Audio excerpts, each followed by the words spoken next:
السلام علیکم ورحمۃ اللہ وبرکاتہ۔ میرے دوستو، اگر آپ حضرات کو بھی کوئی ناحق طریقے سے تنگ کرتا ہے اور ستاتا ہے تو آپ حضرات بھی پریشان نہ ہوں۔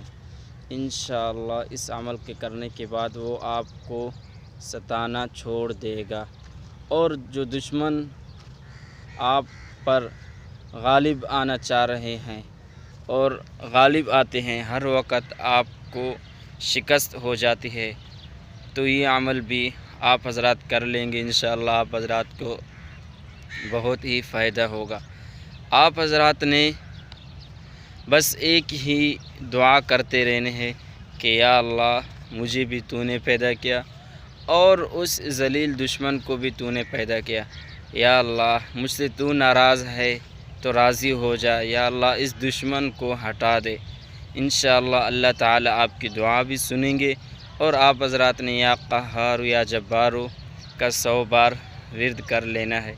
انشاءاللہ آپ کو ستانا چھوڑ دے گا، اور آپ اپنی آنکھوں سے دیکھیں گے کہ اگر اس نے آپ کو ستایا ہے تو اس کی سزا آپ اپنی آنکھوں سے دیکھیں گے، کس طرح اللہ رب العزت اسے سزا دیتے ہیں۔ جزاک اللہ۔